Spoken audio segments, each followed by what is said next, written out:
So let's take a look at this one, problem number 33. We're trying to find the rate of change in the height when you're pouring some beer into one of your favorite Pilsner glasses. So the two things to take note of here, actually a few things. The height is 6 inches and the diameter is 2 inches. So we'll write those things down. And then this one right here. When you see something in terms of units per amount of time, your rate, then take note of that. That's something we want to write down. So in this case, that would be dV by dt. And that's 2 cubic inches per second. 2 inches cubed per second. And we got a couple other things written down here as well. Want to find the rate at which the height is changing when the height is 4 inches. So h equals 4 inches. Now we got 4 inches and 6 inches going on here. We'll have to figure out how that all fits together. Well, let's click over to this here where I've kind of written down some of this stuff. Here's the formula we need to work with. And one other thing we're going to need is, well, we can get the radius from the diameter.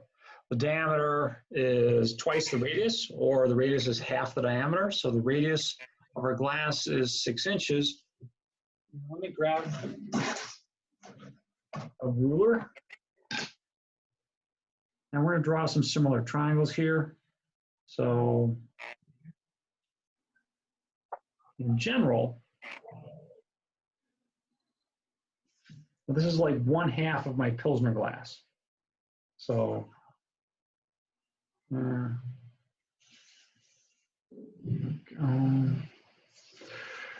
so height is here, the radius is here. The radius, of course, is half the diameter. But what I'm going to do is I'm going to use similar triangles to try and figure out what's going on with the relationship between H and R. I can do that because I know that the height of my particular glass is 6 inches. So I'll put a 6 here. At the same time, the radius is 1 inch. Now, these are similar triangles. They're going to have the same angles, and their sides are going to be in a ratio. And that ratio is going to look like this. H over R is going to equal, we'll see, the height divided by the radius is going to be what? What would be that same ratio in this other triangle? 6 over 1. 6 over 1. Good. 6 over 1. Now, do you remember how to work with a proportion? I hope so. I'm not going to ask. Let's just cross multiply. H times 1 equals R times 6. In other words, H equals 6R. So that's good. That's something to know, because eventually what I'd like to do is I'd like to rewrite this expression to just write it with one variable. Now I could solve for H or R here, but let's look back at the problem for just a second and see what they're asking. They're asking us to find the rate at which the height is changing when the height is 4 inches. So the rate at which the height is changing, what quantity is that? Can anyone help me out with that? What I write? dH by dt. dH by dt. Wonderful, thank you. So dH by dt is our unknown. Because we're looking for dH by dt, it'd be nice if we could get rid of R. All right, I don't want R up here. I want to get rid of it. And that's what this little ratio and proportion game over here does, is it tells me that R equals 6, or H divided by 6. So let's put that in here, 1/3 pi times H over 6 squared times H. And when I square that out, I get 1/3 pi times h squared over 36 times h. And that'll simplify as 1 over 108 pi h cubed is v. And that's what I wanted. I wanted to get down to that point. So let me pause here for a second. Are we okay with this expression right here? Yeah. Okay. So the important part was to eliminate one of the variables here, which I did. And now I hope this problem is reeking of one of those related rates problems.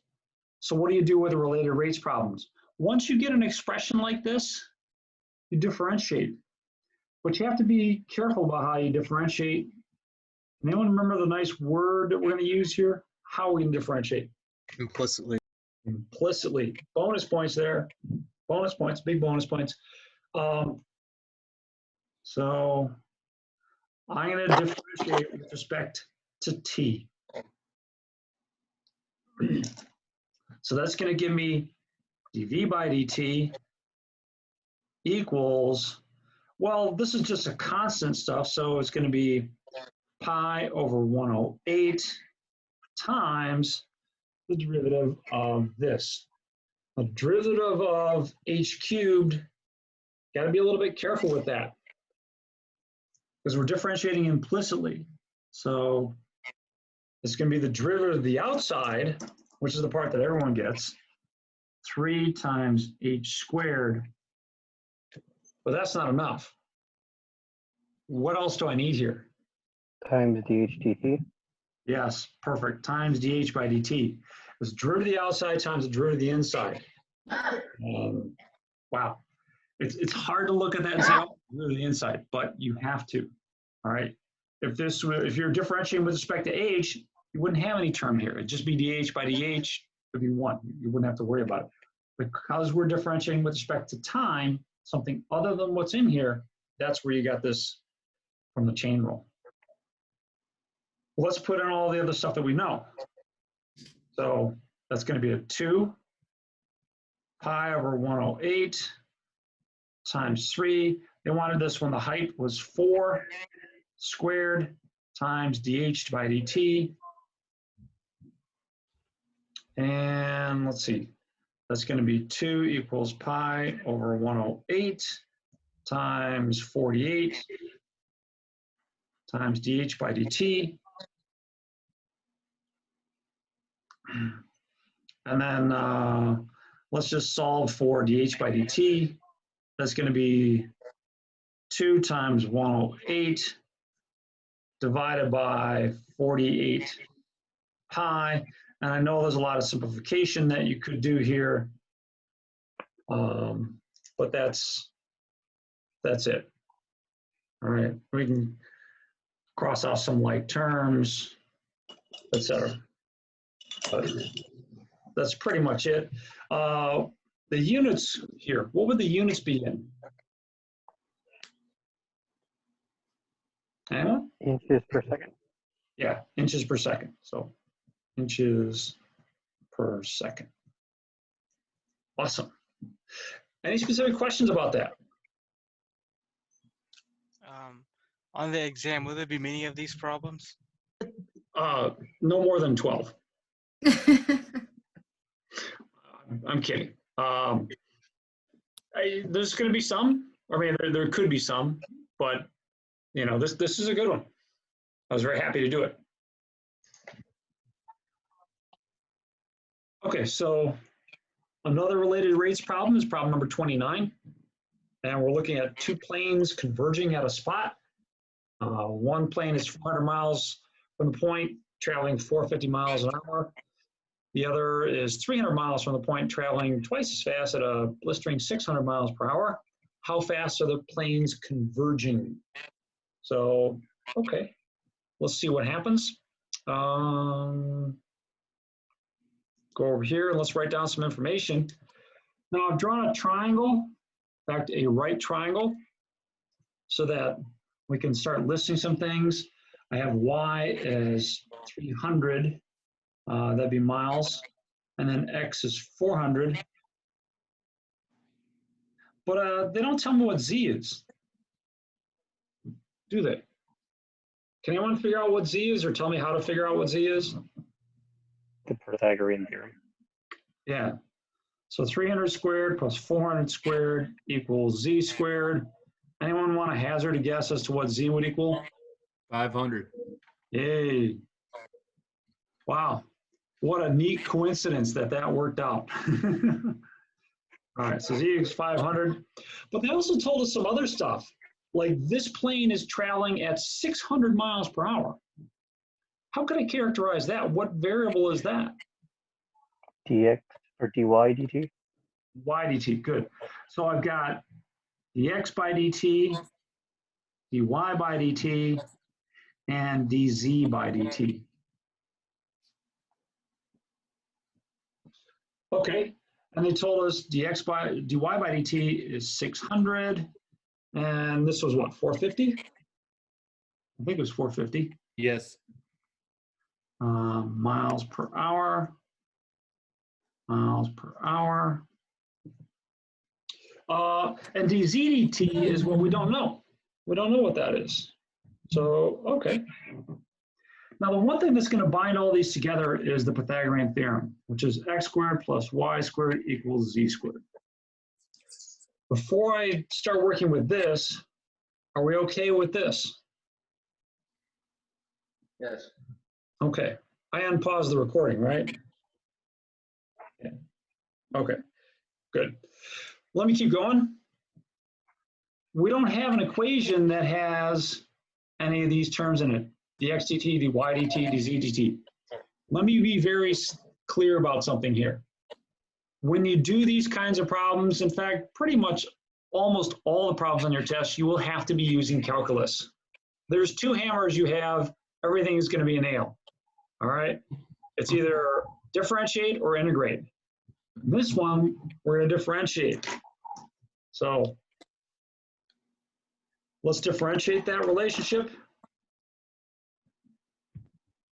So differentiate with respect to t. I get 2x dx by dt plus 2y dy by dt equals 2z dz by dt.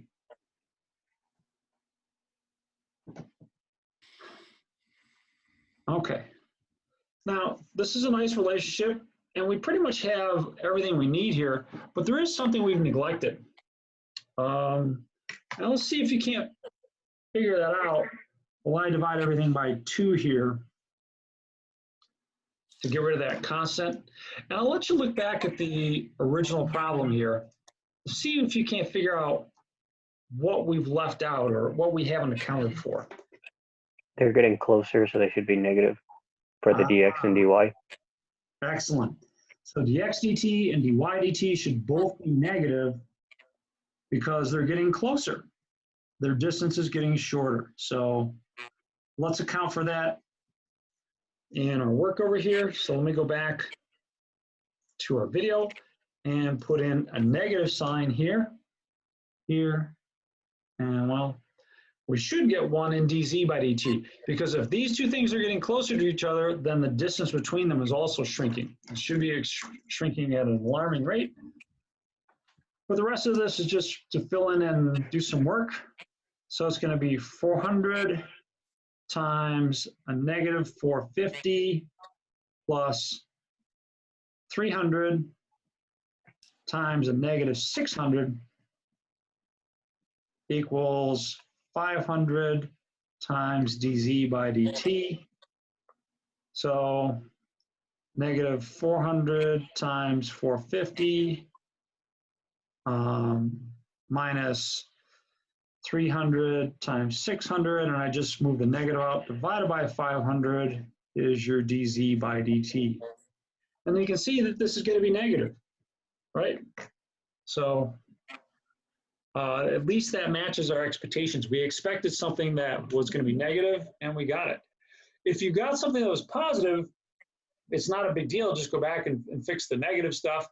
But it does give you at least a little bit of a way to double check your work here. So in terms of the final answer, let's take this one all the way through.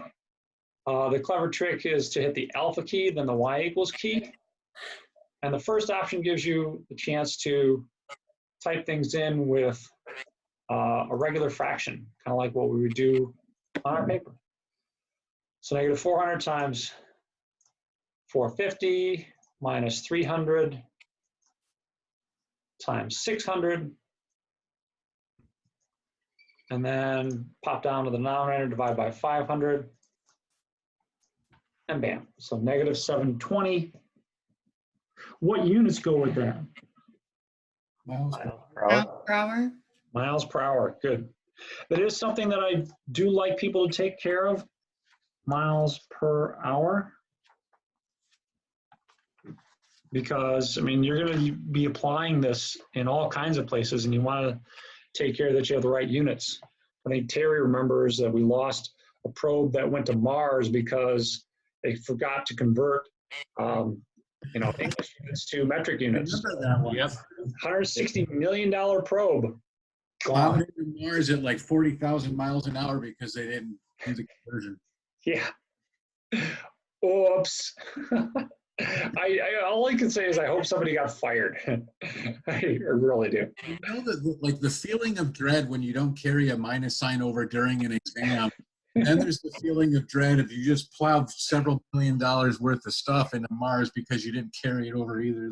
Oh man, I just can't imagine what happened after that. But how we look under this problem? Looking okay with this related rate one? Yeah. Okay, good. So you're asked to find dy by dx here. So that means we're going to differentiate both sides of this with respect to x. So I'll write d by dx here, differential operator. Now I've taken the time just in this one to write everything as being in kind of a bracket. And the reason for that is because I want to remind ourselves that we need to differentiate these things implicitly, but not everything needs to be differentiated implicitly. Actually, I made a little typo here. There should be a plus. Let's start on the right-hand side and work back to the left. So on the right-hand side, well, derivative of a constant with respect to x is just going to be 0. So we're okay there. Now let's look at this one. Derivative of this with respect to x. Well, it's the derivative of the outside. So Matt, maybe you can help me out. What's the derivative of the outside going to be? Yep. Well, the derivative of the outside is going to be a 2 times y to the first power times the derivative of the inside. So the derivative of the inside, well, your function is y and you differentiate with respect to x. So it's just going to be dy by dx.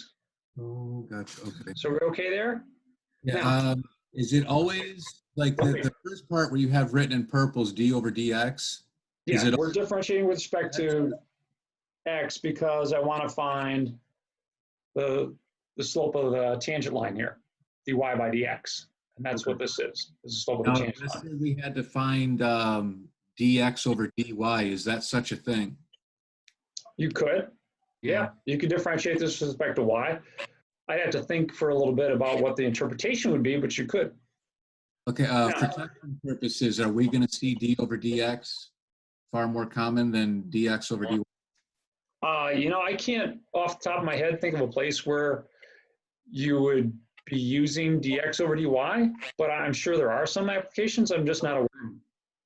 So, but let me finish this one up. And in particular, I want to go over to here to draw your attention to this, Matt, because this was kind of part of your questions. Like, well, do we always have to have that, dx or dy by dx term? Let's differentiate this one the same way we did here. So it's going to be the derivative of the outside, 3 times what? Can you help me out there? X squared. X squared times the derivative of the inside. Now this time, it's going to be dx over dx. Which just cancels out the 1. Okay. That's right, cancels out to 1. So when this variable matches this one, you don't really have to worry about the chain rule like you do over here. Okay, and in fact, if you look at the other ones, I mean, if I was differentiating with respect to x, then I would have had dx over dx. I would have just had 2x here. Right. The rest of them would have dy by dx, dz by dx. But here I wouldn't have that implicit differentiation if this was an x. Because it's a t, then I had that implicit differentiation in all these terms. Now, this middle term is going to be kind of annoying. Anyone tell me why? What do I have to take care of when I do that middle term there? Product rule. Product rule. So that's kind of a pain. Now, at least the first part of it isn't too bad. So the first part of it, derivative of this, dx over dx is just going to be 1. So it's going to be 1 times y, derivative first times second, plus the derivative of the second. What's the derivative of the second? Also 1. dy by dx. Y by dx. So there's no real outside to this function. It's just dy by dx. So it's as if it's almost as if you're multiplying here. It's almost as if you're saying d by dx of y. It's like you're multiplying. So think of that as y over 1, dy over dx is what you're going to get. And I still have the x here, x dy by dx. And there's a plus between these things. So are you okay with the differentiation step? The rest of it is just cleaning it up, making it look pretty for your instructor. But the derivative, that's the part I want to make sure you've got. I'll be more forgiving about that than I will about figuring out the dy by dx from here. Okay, so let's clean things up. This is 3x squared plus y plus x dy by dx plus 2y dy by dx equals 0. Now, these two terms both have a dy by dx, so I'm going to keep them on the left-hand side. This stuff I'm going to move over to the right-hand side. What happens when it moves over to the right-hand side? Changes signs. Beautiful, thank you. So that changes signs, and let me just kind of speed things up here. I'm going to factor out the dy by dx. And then to finish it up, you're just going to divide. So it's going to be dy by dx equals negative 3x squared minus y divided by x plus 2y. And that's it. Cool. How's that working? Good. Good. Good. Okay.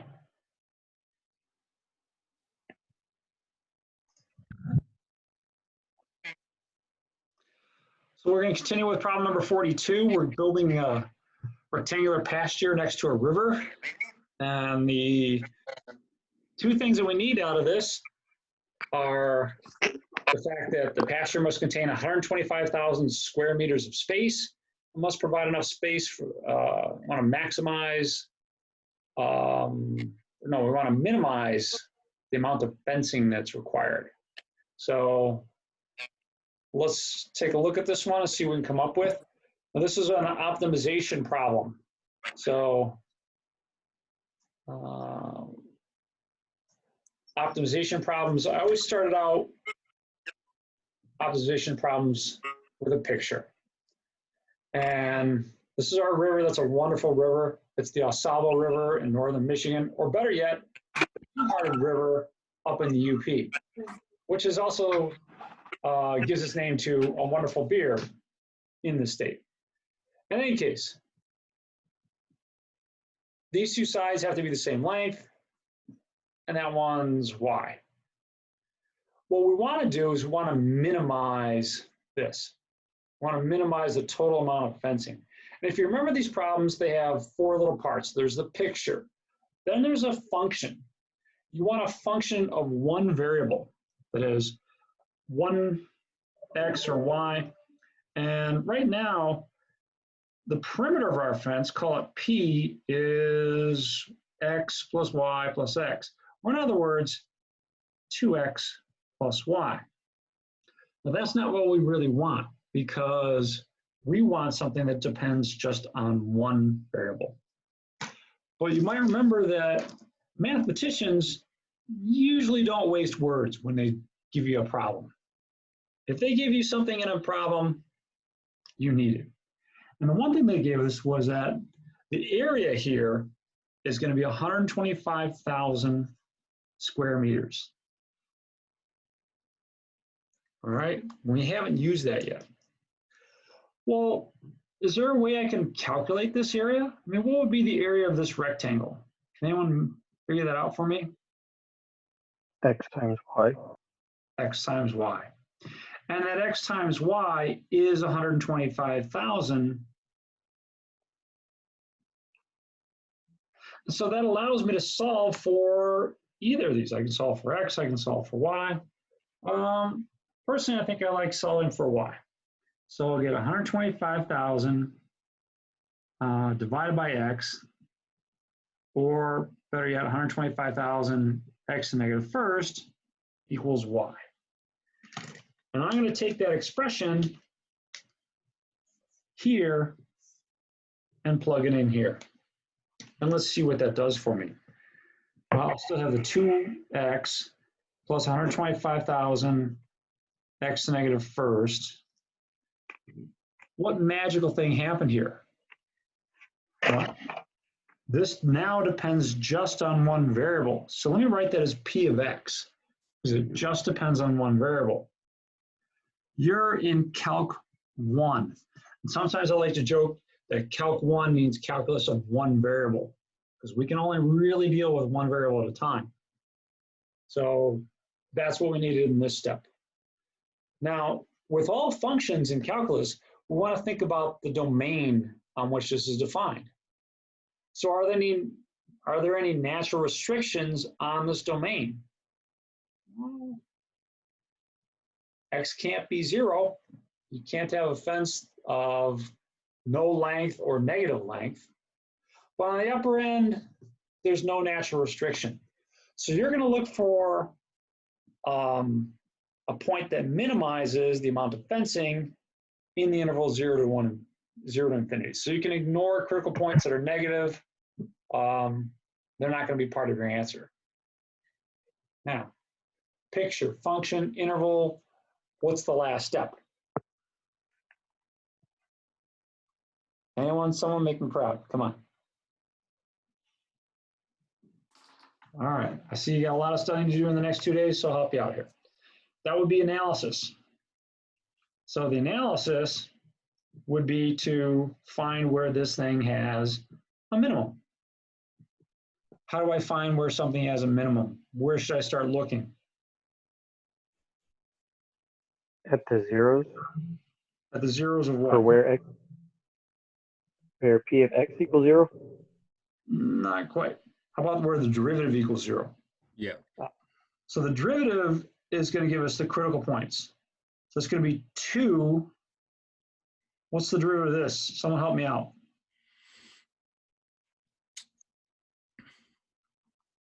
All right. Minus. So minus, keep going. 125,000 divided by x squared.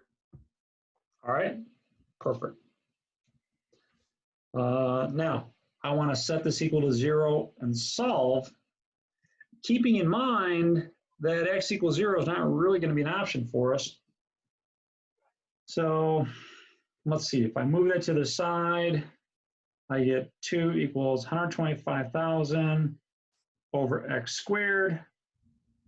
Multiply both sides by x squared, divide by 2. I get x squared equals 125,000 over 2. So dividing by 2 and then taking the positive square root, I get x equals the square root of, what, 62,500? Now that's for x. How much does that leave for y? Well, I don't know. How are we going to figure out what's left for y? Well, you can plug it back into here. Take 125,000, divide it by the square root of this, and that should give you y. Now, I think we should see an answer that, you know, kind of looks nice and even and makes sense. Yeah, it is. So let's see, 125,000 divided by the square root of 62,500.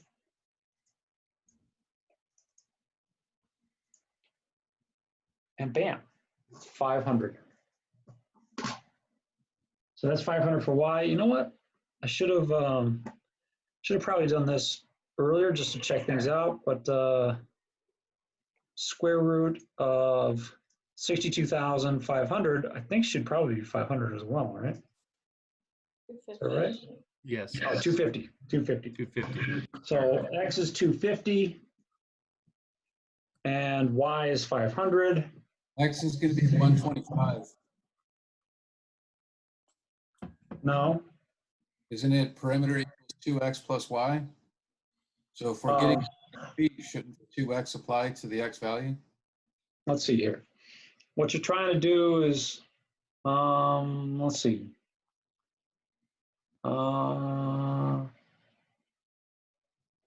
So let's just go back here for a second and look at things.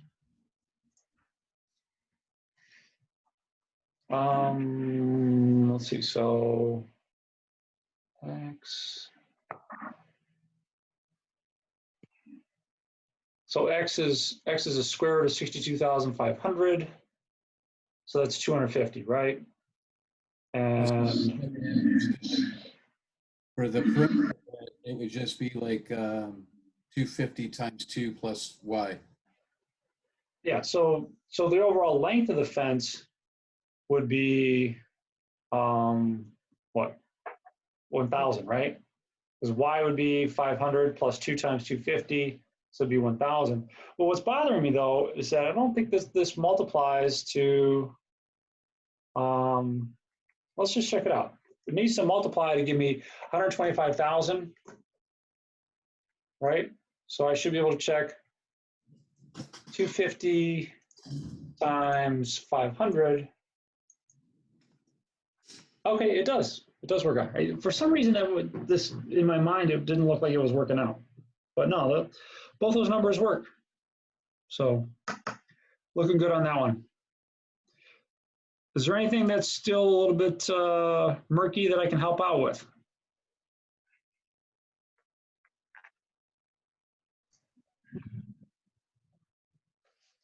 Okay, to wrap things up here in kind of a review fashion, the data I have here is data that I've recorded since March 21st, and it's the rate of new infections here in the state of Michigan. So on March 21st, there was 238 new infections, and it goes up till yesterday. So if you plot that data, it looks like this. Now, for no particular reason, other than polynomials are easy to deal with, I fit a cubic polynomial here. And that graph looks like this. So there's a couple things that I could talk about in terms of calculus. In fact, I was quizzing my son on this because he's going to be taking an exam on it pretty soon. And one of them is, where's the derivative of this function going to equal 0? Where's the derivative of our blue function going to equal 0? Approximately. It's not exactly, but Right approximately. around day 14, 15. All right, around day 14, day 15. Okay.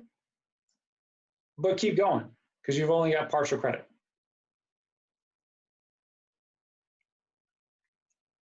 How about over here, around day 35? yeah. So there's actually two places where the derivative is zero. Now, what the derivative of zero is saying is that there's no change in the rate of new infections. So that it's staying steady. All right, in this case, Zero it's at a the little peak minimum. and zero when it's over. What's that? You get Well, zero at the peak and the zero when it's over with. So what we want is not the derivative to be zero, but the function to be zero. So we want this curve to actually come down and kiss the x-axis. That would be when the infections have gone down to zero. This is the rate of change of new infections. So what's happening as we look at this function, the rate of change, the number of new cases is increasing. And for a while, we saw that crazy exponential growth. In fact, this doesn't really show it too well because I started on March 21st, but we had that steep exponential growth in terms of the number of new cases. And then finally, our remedial measures started to help out. We started closing places and telling people to shelter in place. And eventually we got that curve to flatten out. But what it was the rate of new infections slowed down. So the derivative was decreasing, but we still had new cases, right? It's just not as many. So the derivative was decreasing. But then what happened? Then we got these 4 days of an uptick. And what that did, at least to my model, and the model comes from statistics, is not necessarily reflective of what's actually going on. But the model shows that we still could see an uptick here. And what's happened is that, yeah, we're still getting a decrease in the number of infections, but then it swings up. And notice what's happened in terms of the function. The shape has changed. What tells you the shape of a graph? What calculus quantity tells you the shape of the graph? The second derivative? Second derivative. Beautiful. And somewhere in here around day 25, and I'd probably accept anything probably from day 22 to day 27. Somewhere in here, the function went from concave down to concave up. And that's important, all right? Because when it changes concavities, it's changing the rate of change. So the number of infections is slowing down here. It's decreasing, the rate of new infections is decreasing, but then the rate of decrease starts to slow down itself. So you have a change in the second derivative, and then eventually the rate of increase starts to go up. But the big thing that I want you to get here is the second derivative. Change signs about here. Because the second derivative talks about the concavity, and you went from a concave down shape to a concave up shape. So you don't have to know really anything about the coronavirus at all. You just have to understand the calculus. That is, we saw a change in the second derivative. You can see where the first derivative is zero at these two places. So are we comfortable with those two ideas, where the first and second derivatives are zero, and what that's telling us? Mm-hmm. One more time on second derivative. Second derivative talks about the shape of a function. And what that's telling you here is that in this case, the second derivative would be negative until somewhere around here. And then the second derivative is positive. It's telling you that before this, you have a concave down shape. And then after that, you have a concave up shape. In fact, let me see if I can't do this here. You see like the general function, it turns concave down after, what is that, the 13th or 15th or so. And then you can see it sort of flattening back to what would be concave up. As soon as we get to that spot, that's where the second derivative is necessary. Yeah, so, well, the second derivative in general is going to tell you where it's concave down and concave up. In fact, let me take a look at plotting the second derivative here. And I've got that right here. And why is that not showing up? Oh, maybe. Yeah, okay. Let me see here. Let's do, okay. Yeah, let me take a look at the second derivative. And that's just this purple line right here. It looks like a straight line. In fact, it is a straight line. Let's see if I can't zoom in a little bit on the x-axis. And pretty much where I expected. Right around 25, that's where the second derivative is 0. So that's where the function changes shape. It's concave down, because you can see that the second derivative is negative to the left of that point. And then at this point, it's 0, so that's your inflection point, and then it's concave up after that point. So, nice. Now, a little bonus question here for you guys, and that is, let me dial that back down and shut off the graph of the second derivative. Let's see if we can't figure out what the area underneath this curve would represent. So if I were to integrate this function, my blue graph, from 0 to whatever day, and you can see that moving out here, the area underneath this curve, what does that tell me? That's the total number of cases. That's the total number of cases. If you add up the rates every day, that's going to be approximated by the area underneath the curve. That's the total number of cases. So yeah. So by this measure, it's about 36,000. That's probably not too bad of an estimate. It's not perfect. You can see that my curve doesn't exactly perfectly match our data, but you know, it's not bad. It's good enough for talking about. Cool. Any other follow-up on that? Okay. Well, good luck in your studying. I got one last question. Um, It's really quick. yeah. Okay, so I was trying to let you know. So on some of the problems about the area and volume, it sometimes asks you to finish it using f int. So are you going to do that on the exam too? Yeah. I could, sure. So the reason I do we could just something use like fn and not. fn int. I mean, it's just numerical integration. So that's using. So like on the calculator. Yeah, I mean, because look, I mean, I don't think that there's really much value in me anymore asking you to integrate simple things like 0 to 2 of, you know, x squared dx. I mean, I think you can do that. And, you know, to make you take the time to do that by hand or, you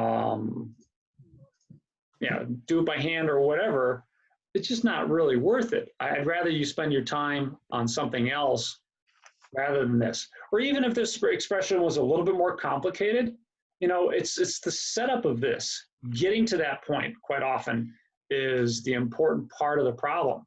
I mean, and once you get here, sure, let your calculator do it. Let Desmos do it. Let whatever do it, you know? There's lots of applications that'll help you out. But what they can't do, and what I'm going to quiz you on your exam is, do you know how to set it up? So that's what I'd be paying careful attention to. Okay. Thank you.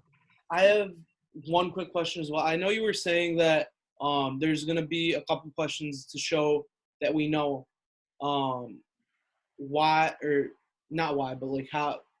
You said that there's going to be a couple things that we were going to have to write down like sentence form to show that we know So that what you understand things. Yeah. I just gave you kind of a good review of stuff that I could ask. The stuff that about the COVID virus is like, what does it mean that the second derivative is 0? Oh, well, you're changing shape from concave down to concave up. Okay. Oh, so it's all right. those That kind of things. It's, Okay. it's not going to be something, really deep and foreboding. I'm not pulling out my Calc 2 books from college or my advanced calc books from college and picking out deep, devious problems. Yeah. It's going to be stuff that I hope you have a basic understanding. If you do, great. If not, well, keep in mind there's going to be a lot of problems on the test, and getting any one of them wrong is not going to kill you. You just don't want to make a habit of it on the exam. Absolutely. Absolutely. All right? All right. Perfect. Great. Let me Can I pause get this here, and then we'll wrap up.